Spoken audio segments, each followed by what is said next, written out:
إن الحمد لله نحمده ونستعينه ونستغفره ونعوذ بالله من شرور أنفسنا ومن سيئات أعمالنا من يهده الله فلا مضل له ومن يضلله فلا هادي له أشهد أن لا إله إلا الله وحده لا شريك له وأشهد أن محمدًا عبده ورسوله يا أيها الذين آمنوا اتقوا الله حق تقاته ولا تموتن إلا وأنتم مسلمون يا أيها الناس اتقوا ربكم الذي خلقكم من نفس واحدة وخلق منها زوجها وبث منهما رجالا كثيرا ونساء واتقوا الله الذي تساءلون به والأرحام إن الله كان عليكم رقيبا يا أيها الذين آمنوا اتقوا الله وقولوا قولا سديدا يصلح لكم أعمالكم ويغفر لكم ذنوبكم ومن يطع الله ورسوله فقد فاز فوزا عظيما اللهم صل على محمد وعلى آل محمد كما صليت على إبراهيم وعلى آل إبراهيم إنك حميد مجيد اللهم بارك على محمد وعلى آل محمد كما باركت على إبراهيم وعلى آل إبراهيم إنك حميد مجيد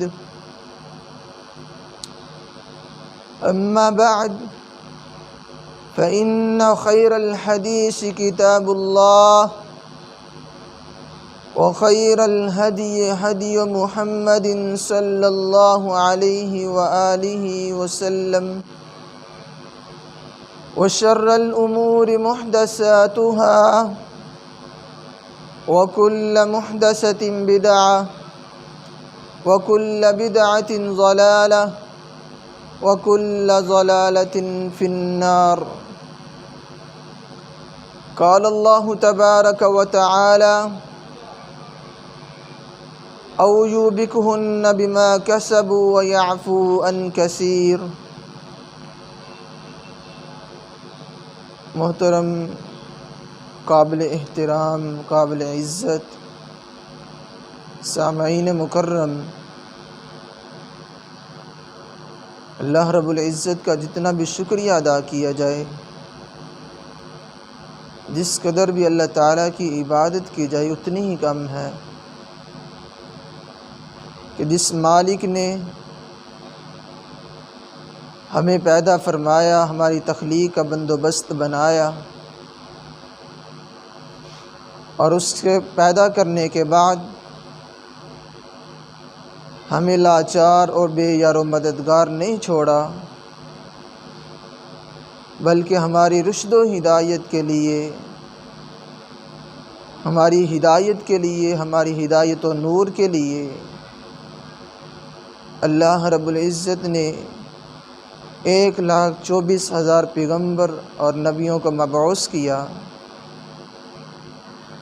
جنہوں نے اپنی زندگی کے لیل و نہار، رات ہو دن ہو یا کسی بھی اور حالت میں ہو، اللہ رب العزت کے دین کی خاطر، اس دین کا سر بلند کرنے کے لیے، اس کی اشاعت کے لیے، ترقی کے لیے، اس کو پھیلانے کے لیے کوششیں کی ہیں،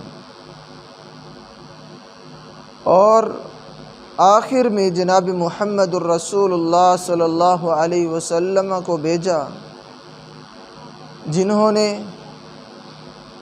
اپنی 63 سالہ زندگی کے اندر 40 سال کی عمر کے اندر نبی علیہ السلام پر وحی آئی، اور 25 سال اس کے بعد نبی علیہ السلام زندہ رہے۔ 63 سالہ زندگی کے اندر اللہ تعالیٰ کے نبی نے اپنی زندگی میں ایک ہی کام کیا، اللہ تعالیٰ کے دین کا سر بلند کیا، اس کو اشاعت کیا، اس کو پھیلایا۔ بلکہ رسول اللہ صلی اللہ علیہ وسلم نے وحی آنے کے بعد سارے عرب کو ایک پہاڑ پر جمع فرمایا اور کہا، قولوا لا الہ الا اللہ تفلحوا تملک العرب والعجم، اے لوگو لا الہ الا اللہ کہہ دو، تفلحوا تم کامیاب ہو جاؤ گے، تملک العرب والعجم اللہ تعالیٰ عرب و عجم کا آپ کو مالک بنا دے گا۔ اور بدقسمتی کی بات ہے کہ لوگوں نے نہ مانا، ابو جہل جیسے دشمن بن گئے۔ ابو جہل نے نبی علیہ السلام کو بیہودہ باتیں کی، اس کے مقابلے میں اس کے رد کے اندر اللہ تعالیٰ نے سورۃ اللہب 30ویں پارے کی سورت کو نازل کیا، تبت یدا ابی لہب وتب۔ نبی علیہ السلام کو ابو لہب نے کہا، اے نبی تیرے ہاتھ برباد ہو جائیں، تو برباد ہو جائے، لیکن اللہ تعالیٰ نے قرآن کریم اتار کر فرمایا، اے ابو لہب تو برباد ہو جائے، ما اغنی عنہ مالہ وما کسب، جتنا بھی اللہ تعالیٰ نے تجھے مال دیا ہے، دولت دی ہے، امیر ترین بنایا ہے، کوئی کام نہیں آنے والا، کوئی مال تمہارا قیامت کے دن سفارش نہیں کرے گا۔ اور یہی وجہ تھی نبی علیہ السلام نے جب اللہ تعالیٰ کی توحید کا اعلان کیا، اس کو بلند کیا، تو نبی علیہ السلام کے اپنے ہی رشتہ دار اس کے دشمن بن گئے۔ لوگوں کی پرواہ نہیں، لوگ تو دشمن تھے ہی، لیکن اپنے بھی دشمن بن جاتے ہیں۔ تو نبی علیہ السلام نے کس طرح وحی کو پھیلایا؟ نبی علیہ السلام نے دار ارقم کے اندر کچھ صحابہ کو جمع کیا، چھپ کر، آہستہ اور لوگوں سے چھپ کر اللہ تعالیٰ کے نبی نے شروع سے نماز شروع کی، پڑھنی شروع کی۔ کچھ صحابہ مسلمان تھے، انہوں کو ساتھ لے لیتے اور دن رات اللہ تعالیٰ کی عبادت کرتے۔ جب مکہ فتح ہوا، سیدنا عمر رضی اللہ تعالیٰ عنہ ایمان لے کے آئے، تو نبی علیہ السلام نے 2 آدمیوں میں سے ایک کے لیے دعا کی تھی، اللہ تعالیٰ ان دونوں میں سے کسی کو ہدایت دے دے۔ ایک ابو جہل تھا اور ایک عمر تھے، یہ دونوں سردار آدمی تھے۔ تو عمر رضی اللہ تعالیٰ عنہ کو اللہ تعالیٰ نے دل نرم کیا اور ہدایت دی۔ اس کے بعد نبی علیہ السلام خانہ کعبہ کے اندر جاتے اور وہاں عبادت کیا کرتے تھے۔ آج کی ہمارے گفتگو کا محور یہ ہوگا، گفتگو کا موضوع یہ ہے، کون سے وہ اعمال ہیں جو انسان اعمال کرتا ہے تو وہ انسان کو ہلاک کر دیتے ہیں۔ ہلاک کر دینے والے کون سے اعمال ہیں؟ رسول اللہ صلی اللہ علیہ وسلم نے فرمایا، الموبقات التی تؤدی بفاعیہا الی النار موبقات کچھ گناہ ایسے ہیں جو انسان کو دنیا میں بھی قیدی بنا دیتے ہیں، آخرت کے اندر بھی جہنم کے اندر داخل کر دیں گے۔ اور وہ گناہ اس طرح کے ہیں کہ دنیا کے اندر بھی انسان ذلیل ہو جاتا ہے، آخرت کے اندر بھی ذلیل و خوار ہو جائے گا۔ فرمایا اجتنبوا السبع الموبقات، 7 ہلاک کر دینے والے گناہ ہیں جن سے بچ جاؤ۔ وہ کون سے 7 ہلاک کر دینے والے گناہ ہیں؟ پہلا گناہ الاشراک باللہ، اللہ تعالیٰ کے ساتھ شرک کرنا، یہ ہلاک کر دیتا ہے۔ والسحر، دوسرا گناہ جادو کرنا۔ تیسرا گناہ وقتل النفس التي حرم اللہ الا بالحق، کسی آدمی کو ناحق قتل کر دینا۔ ایک ہوتا ہے انسان نے کسی کا قصاص لینا ہو، کسی آدمی نے کسی کو قتل کیا، اس کے بدلے میں دوسرے کو قتل کیا جاتا ہے یا دیت لی جاتی ہے۔ لیکن یہ معاملہ نہیں، انسان سمجھتا بھی ہے، سوچتا بھی ہے گناہ ہے، اور اس گناہ اتنا بڑا ہے کہ اس کی سزا انسان کو جہنم ملے گی، اس کے باوجود بھی انسان کسی کو قتل کر دیتا ہے۔ چوتھا گناہ وَأَكْلُ الرِّبَا، سود کھانا، جو ہمارے معاشرے میں عام طور پر چلتا ہے۔ وَأَكْلُ مَالِ الْيَتِيمِ، پانچواں گناہ یتیم کا مال کھانا۔ اللہ تعالیٰ نے کہا وَلَا تَقْرَبُوا مَالَ الْيَتِيمِ إِلَّا بِالَّتِي هِيَ أَحْسَنُ، آپ نے یتیم کے مال کے پاس بھی نہیں آنا۔ اور چھٹا گناہ رسول اللہ صلی اللہ علیہ وسلم نے فرمایا وَقَذْفُ الْمُحْصَنَاتِ الْغَافِلَاتِ، انسان کسی عورت پر پاک دامن ہو، بولی بالی ہو، مومنہ عورت پر تہمت لگا دیتا ہے۔ یہ وہ گناہ ہیں جو انسان کو ہلاک کر دیتے ہیں۔ اور رسول اللہ صلی اللہ علیہ وسلم میں بخاری مسلم کی روایت ہے، فرمایا ثلاث منجیات، 3 ایسے اعمال صالحہ ہیں، اچھے عمل ہیں، نیک عمل ہیں، جو انسان ان تینوں کو کرتا ہے نجات پا جائے گا، دنیا کے اندر بھی کامیاب ہے، آخرت کے اندر بھی جنت کے اندر داخل ہو جائے گا۔ پہلا عمل خشیت اللہ فی السر والعلانیہ، آپ خلوت میں ہو، اکیلے ہو، تنہائی میں ہو، یا بازار کی رونقوں میں ہو، جلوت میں ہو، کسی بھی حالت میں ہو، اللہ تعالیٰ کا خوف اپنے دل سے کبھی نہ نکالیے گا۔ اور یہی وجہ ہے صحابہ کرام رضی اللہ تعالیٰ عنہم کی عادت کیا تھی، نبی علیہ السلام سے ایک مرتبہ حدیث سن لیتے۔ سیدنا عبداللہ بن عباس رضی اللہ تعالیٰ عنہ فرماتے ہیں رسول اللہ صلی اللہ علیہ وسلم نے ایک دن کہا، مجھے کہا ہے تہجد ادا کیا کرو، فرماتی ہے میری ساری زندگی گزر جاتی ہے لیکن میں نے کبھی تہجد کی نماز نہیں چھوڑی۔ اور دوسرا عمل جس کو انسان کر لیتا ہے اور کامیاب بن جاتا ہے، ہوان متبع، ایک انسان یہ ہے غصے کی حالت میں ہے، غضب ناک ہوا ہے، غصے کی لہر اس کے دماغ میں چل رہی ہے، یہ اچھی حالت کے اندر ہے، دونوں حالتوں میں کبھی بھی فیصلہ کرتے وقت غلط فیصلہ نہیں کرتا۔ والقصد فی الفقر والغنی، اور تیسرا عمل صالح وہ ہے کہ انسان امیر ہو یا غریب کبھی بھی تکبر نہیں کرتا۔ امیر کے سامنے بیٹھا ہے، امیر کو لگتا ہے مجھ سے زیادہ امیر کوئی نہیں، لیکن جب اس آدمی کے سامنے بیٹھتا ہے اور لگتا ہے کہ یہ بھی مجھ سے ہے۔ غریب آیا، انسان غریب کے پاس بیٹھے، اس غریب کو اچھا لگنا چاہیے، یہ بھی مجھ سے ہے، مجھ سے بڑا امیر نہیں ہے۔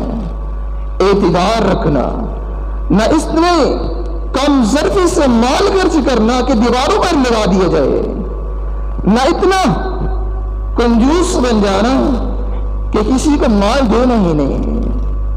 وثلاث مہلکات، یہ 3 اعمال اس طرح کے تھے جن کو کرنے سے انسان کو جنت ملے گی، اللہ تعالیٰ خوش ہوتے ہیں، اور 3 ہی وہ گناہ ہیں جن کو کرنے سے انسان ہلاکت میں ڈال جاتا ہے۔ وہ کون سے گناہ ہیں؟ رسول اللہ صلی اللہ علیہ وسلم نے فرمایا اعجاب المرء بنفسہ، ایک انسان ہے اس کو غلط فہمی ہو گئی ہے، اس کے دل کے اندر یہ بات آ گئی ہے، اور کیا نہیں سوچتا ہے مجھ سے عقل مند کوئی آدمی نہیں، اپنے بارے میں سوچتا ہے، گمان رکھتا ہے، عقل دلاتا ہے میں سب سے زیادہ عقل مند انسان ہوں، مجھ سے زیادہ عقل مند انسان اللہ تعالیٰ نے پیدا ہی نہیں کیا۔ اور دوسرا گناہ حیوان متبع، ایک انسان اپنے گمان غلط رکھتا ہی ہے، اب اس گمان کی پیروی کرنے والا، حیوان متبع، اپنے نفس کے پیچھے چلنے والا، اپنے آپ کو سمجھنے والا۔ اور رسول اللہ صلی اللہ علیہ وسلم نے فرمایا، اللہ تعالیٰ نے قرآن کریم میں کیا ارشاد فرمایا؟ أَرَأَيْتَ مَنِ اتَّخَذَ إِلَٰهَهُ هَوَاهُ وَأَضَلَّهُ اللَّهُ عَلَىٰ عِلْمٍ وَخَتَمَ عَلَىٰ سَمْعِهِ وَقَلْبِهِ وَجَعَلَ عَلَىٰ بَصَرِهِ غِشَاوَةً، جو انسان اپنی نفس کے پیچھے چل جاتا ہے، اپنے آپ کو سمجھتا ہے، کسی کی پرواہ نہیں کرتا، ایک حدیث نہیں 10 حدیث بھی اسے سنا دی جائے کہ اللہ تعالیٰ نے اس پر غضبناک ہوئے، کوئی پرواہ نہیں کرتا، اپنے نفس کی پیروی کرتا ہے۔ فرماتا ہے جو میری عقل کہتی ہے، میرا دل کہتا ہے، میرا دماغ کہتا ہے وہی اچھا ہو سکتا ہے، قرآن و سنت کی اس کے پاس قیمت نہیں ہوتی۔ اور تیسرا گناہ جو انسان کرتا ہے ہلاکت کے کنارے چلا جاتا ہے، فرمایا شح مطاع، کنجوسی کرنے والا، کنجوس آدمی، بخیل آدمی، اتنی بخیلی کرتا ہے۔ وَأَن يُدَاعٍ أَدْوَى مِنَ الْبُخْلِ، اللہ تعالیٰ نے بخل سے زیادہ بڑی کوئی بیماری اتاری ہی نہیں ہے، بخل اتنی بڑی بیماری ہے۔ سیدنا عبد الرحمن بن عوف رضی اللہ تعالیٰ عنہ، یہ وہ صحابی ہیں جن کی تجارت بہت مشہور تھی، کمال قسم کے تاجر تھے، بزنس مین تھے۔ کسی نے پوچھا آپ کو اللہ تعالیٰ نے اتنا مال دیا ہے، راز کیا ہے، کس وجہ سے آپ کو اتنا مال ملا؟ فرمایا 3 باتیں یاد رکھو، کبھی بھی میں نے تجارت کی وجہ سے جھوٹ نہیں بولا، اس تجارت کو کرتے وقت میں نے کبھی اپنی نماز کو باجماعت ادا کرنے سے پیچھے نہیں رہا۔ تیسرا عمل فرماتے ہیں میں نے اس تجارت کو سنت سمجھ کر کیا ہے، کبھی اپنے مال کی غرض سے نہیں کیا۔ یہی صحابی ہیں عبد الرحمن بن عوف، مکہ سے مدینہ پہنچتے ہیں، بڑی تجارت ہی چھوڑ دی، مٹی کا سودا کرتے سونے کا بھاؤ مل جاتا، مکے سے مدینہ جاتے ہیں، چند ٹکیاں لے کے، مکھن کی چند ٹکیاں لے کے مدینہ پہنچ جاتے ہیں، تجارت شروع کر دی۔ ایک مجلس میں 2.5 کروڑ اللہ کے راستے میں خرچ کرنے والے عبد الرحمن بن عوف تھے۔ فرماتے ہیں جب میں خانہ کعبہ کے اندر گیا، میرے ساتھ ایک آدمی تھا، پیچھے پیچھے آ رہا ہے، میرا پیچھا کر رہا ہے، کیا دیکھتا ہوں؟ فرماتے ہیں جب میں مکہ مکرمہ میں پہنچا، بیت اللہ کا طواف کیا اور کیا دعا کی؟ اللہم قنی شح نفسی، اے اللہ مجھے بخیلی سے بچا لے۔ اور ساتھ والا آدمی کہتا ہے ابھی آپ بخیل ہو، 2.5 کروڑ تم اللہ تعالیٰ کے راستے میں خرچ کر دیتے ہو، اور وہ بھی اس وقت کا، ابھی آپ بخیل ہو؟ فرماتے ہیں ہاں میں ابھی بخیل ہوں، اللہ تعالیٰ نے مجھے اور دینا ہے، میں اور اللہ تعالیٰ کے راستے میں خرچ کروں گا۔ ہارون الرشید کی بیوی دیکھیے ان کا دل کس طرح کا تھا، زبیدہ اس کا نام تھا، جب حج پر گئی اور دیکھتی ہے کہ حاجیوں کے پاس پانی نہیں. آج کل کا ماحول نہیں تھا، ہر طرف نہریں، تالاب، پانی کی سہولیات نہیں.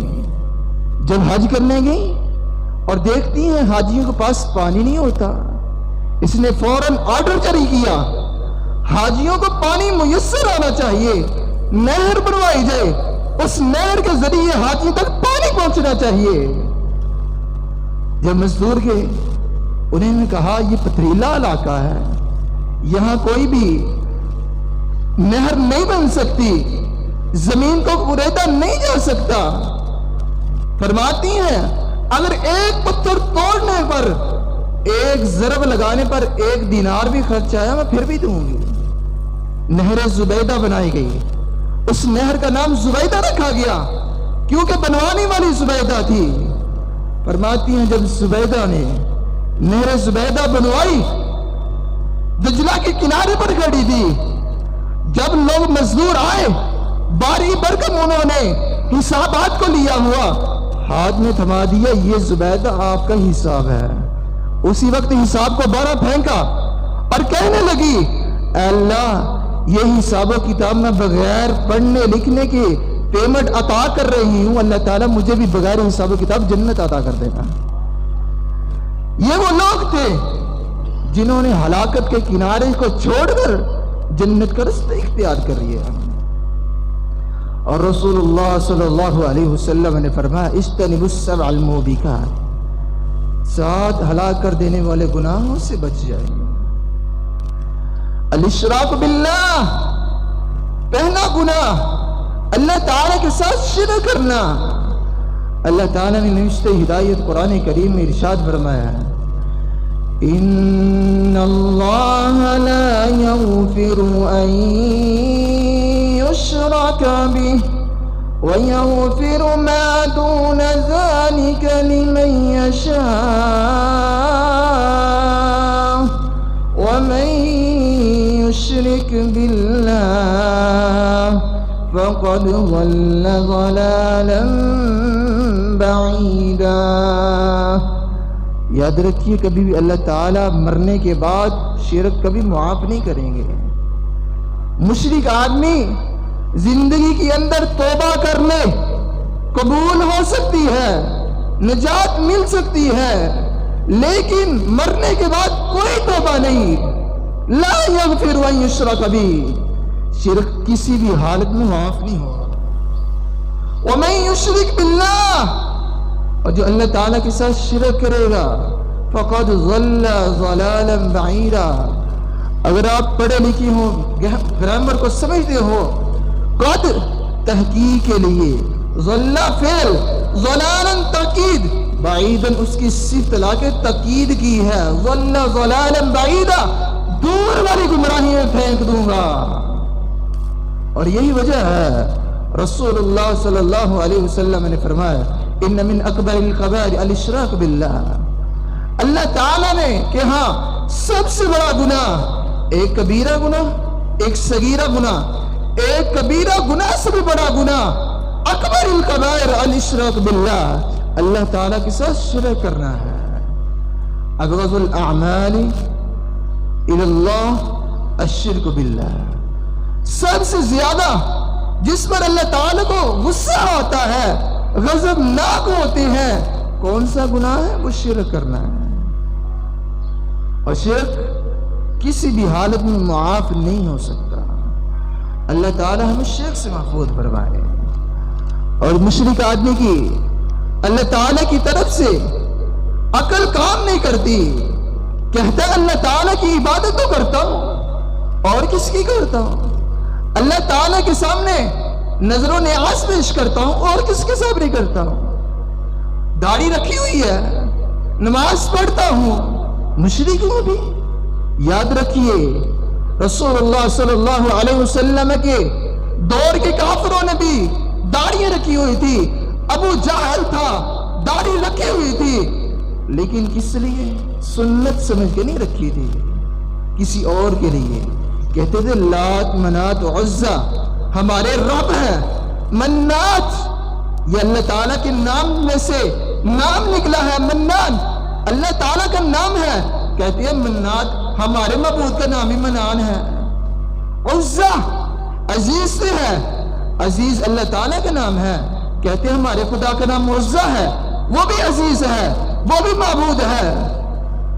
کفار مشرک حج بھی کرتے تھے، عمرہ بھی کرتے تھے، صفا مروا پر جاتے تھے، قربانی بھی دیتے تھے، صلہ رحمی بھی کرتے تھے، اللہ تعالیٰ کے راستے میں خرچ بھی کرتے تھے، لیکن کیا سمجھ کر؟ رسول اللہ صلی اللہ علیہ وسلم کو طریقہ نہیں سمجھتے تھے، رسول اللہ صلی اللہ علیہ وسلم کو نہیں سمجھتے تھے، کہتے تھے یہ ہمارے لات منات عزہ کی وجہ سے ہم ان کو خرچ کرتے ہیں۔ باقاعدہ درخت بنا رکھے تھے، درخت پر چیزیں لٹکا دیتے، کس لیے؟ یہ ہم دیتے ہیں نظر و نیاز اللہ کے لیے، لیکن طریقہ رسول اللہ صلی اللہ علیہ وسلم کا نہیں تھا، کوئی عبادت قبول نہیں۔ عمرہ کرتے تھے، بیت اللہ کا طواف کیا کرتے تھے، بلکہ بیت اللہ پر قبضہ بھی کفار کا تھا، مشرکوں کا تھا۔ کس لیے؟ ہم اللہ تعالیٰ کی عبادت کرتے تھے، لیکن سنت کے ساتھ نہیں، اللہ تعالیٰ کے نبی کو محبوب نہیں مانا، نبی نہیں مانا، عداوت رکھی، بغاوت رکھی اپنے دل کے اندر، کوئی عبادت قبول نہیں ہو۔ دوسرا گناہ جادو کرنا، رسول اللہ صلی اللہ علیہ وسلم نے فرمایا من عطا عرافا فسعى له عن شيء لم تقبل له صلاة 40 يوما، جو کسی نجومی کے پاس آتا ہے، کسی کاہن کے پاس آتا ہے، کسی ہاتھ دکھانے والے بابے کے پاس آتا ہے اور وہ سوال کرتا ہے، تصدیق نہیں کرتا، صرف پوچھ لیتا ہے، لم تقبل له صلاة 40 يوما، 40 سال تک، 40 دن تک اللہ تعالیٰ اس کی عبادت نہیں قبول کرتے۔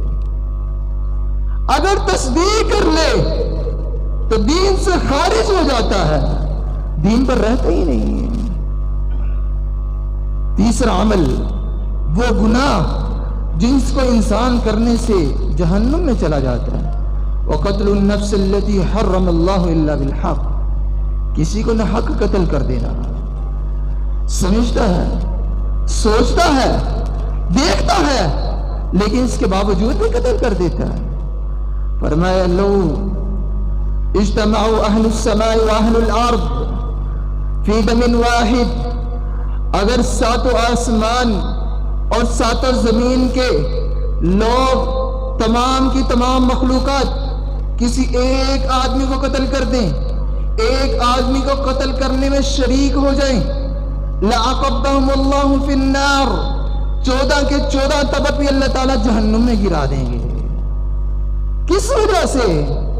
ناحق کسی کو قتل کر دینا، ناحق کسی پر ظلم کر دینا، رسول اللہ صلی اللہ علیہ وسلم نے بہت بڑا گناہ کہا ہے۔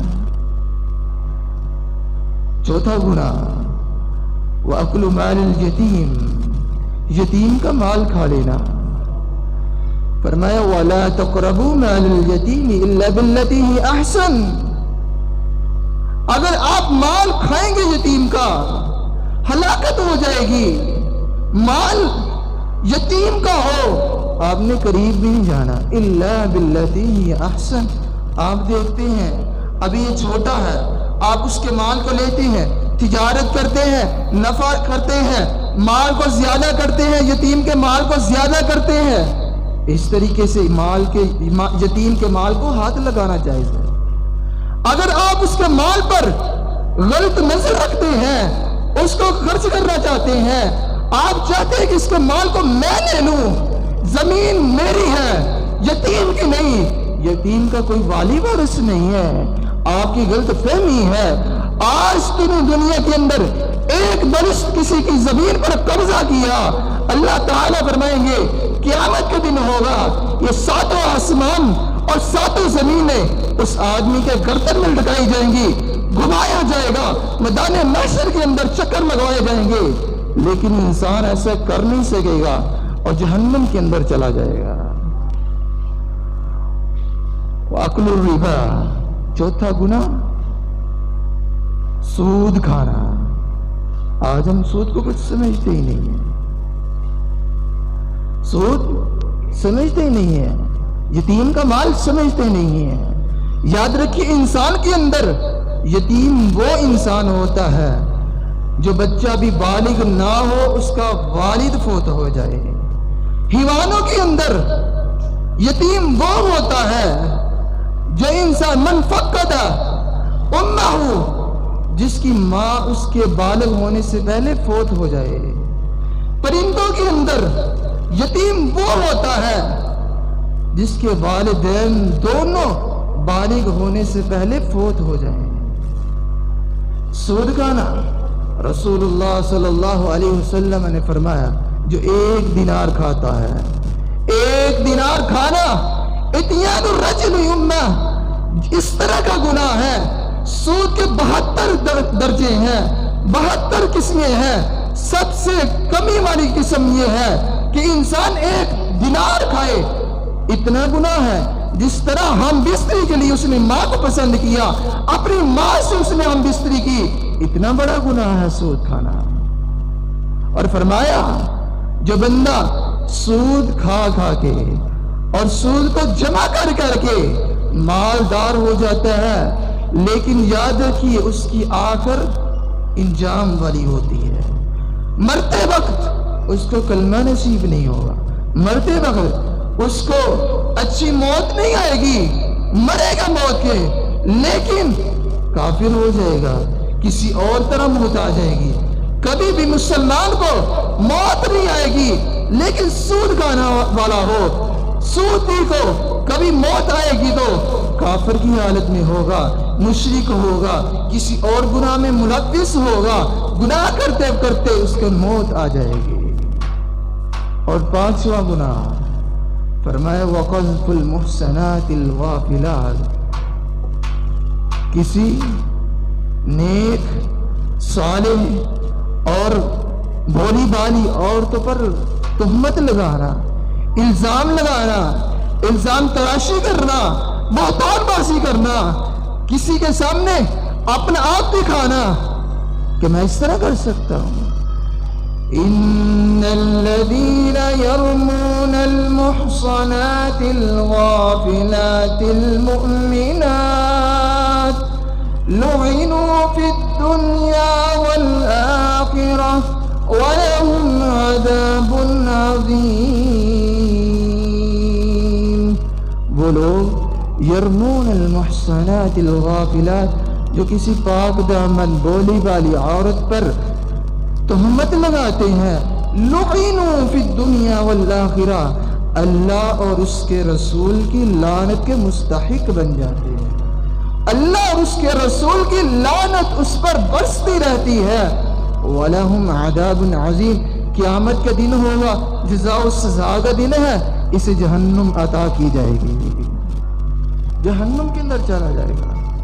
اور فرمایا جو بندہ کسی عورت پر تہمت لگاتا ہے، اس آیت کریمہ کو یاد رکھے، وَالَّذِينَ يَرْمُونَ الْمُحْصَنَاتِ الْغَافِلَاتِ، جو کسی عورت مومن پر تہمت لگاتے ہیں، وَلَمْ يَأْتُوا بِأَرْبَعَةِ شُهَدَاءَ، اور 4 گواہ پیش نہیں کر سکتے۔ جب کسی پر تہمت لگائیں تو کتنے گواہ پیش کرنے پڑتے ہیں؟ 4 شہادتیں نہیں آتی۔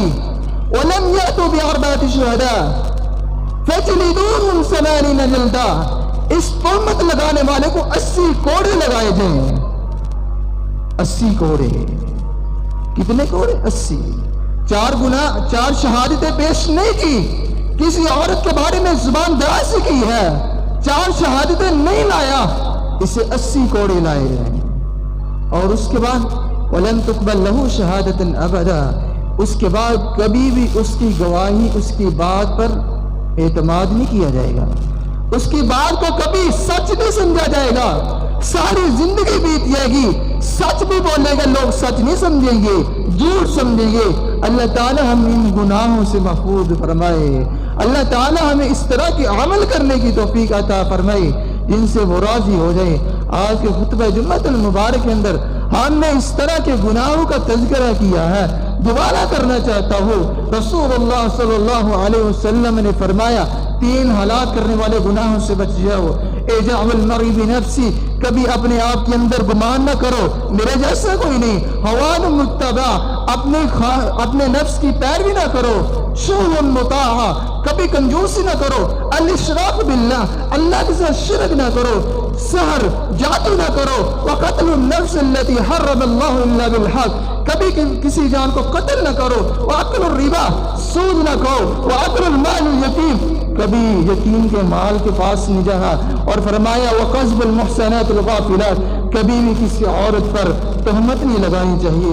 اللہ تعالیٰ مجھے بھی اور آپ کو بھی ان گناہوں سے محفوظ فرمائے۔ اللہ تعالیٰ مجھے بھی اور آپ کو بھی ان اعمال کو کرنے کی بجا لانے کی توفیق عطا فرمائے جن سے وہ راضی ہو گئے۔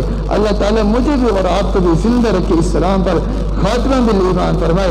اللہ تعالیٰ جو میں نے بیان کیا، آپ نے سماعت کیا، مجھے بھی اور آپ کو بھی ان باتوں پر عمل کرنے والے بنائے۔